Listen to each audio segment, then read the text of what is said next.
అసూయ ఇంకా మానల నువ్వు. అసూయ పడ్డం నీకు అలవాటైపోయింది. ఎవరైనా నీ కళ్ళ ముందు కొంచెం మంచిగా తిరుగుతుంటే ఓర్వలేకపోతున్నావు.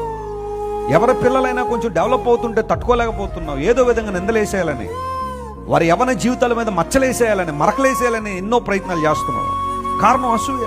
ఈరోజు అసూయ బాగా చలామణిలో ఉంది. మంచిగా ఉన్న వాళ్ళని చూసి ఓర్వలేకపోతున్నారు. భార్యాభర్తలు ఉంటారు, కొంతమంది చక్కగా ఆనందంగా చూస్తే కొంతమంది ఓర్వలేరు. వారిద్దరి మధ్య ఎలాగైనా గొడవలు పెట్టాలని ఆలోచన. మీ ఆయన ఎలాంటిదో తెలుసా, నీ భార్య ఎలాంటిదో తెలుసా అని ఏదో విధంగా వారి మధ్య గొడవలు పెట్టాలనే ఆ భయంకర పరిస్థితులు. ఎంతోమంది భార్యాభర్తలు ఏడుస్తున్నారు, నా భార్య అంటే నాకు ఇష్టం అండి, నా భర్త అంటే నాకు ఇష్టం అండి, కానీ మా చుట్టూ ఉన్న వాళ్ళు మమ్మల్ని బతకనివ్వట్లేదని వెస్లీ గారు. వాళ్ళ కుటుంబ సభ్యులే కావచ్చు, అత్తమామలే కావచ్చు, తల్లిదండ్రులే కావచ్చు, టూ మచ్ ఇన్వాల్వ్మెంట్ భార్య భర్తల్లోకి వచ్చేసి కుటుంబాలు పాడు చేస్తున్న. జాగ్రత్త సుమా. నీ కుమారుడికి పెళ్లి చేసిన తర్వాత అతను ఒక ఇండివిజువల్ అనే విషయం నువ్వు గుర్తుపెట్టుకోవాలి. ప్రతి చిన్న విషయాన్ని కంట్రోల్ చేసేసి నువ్వు వారిని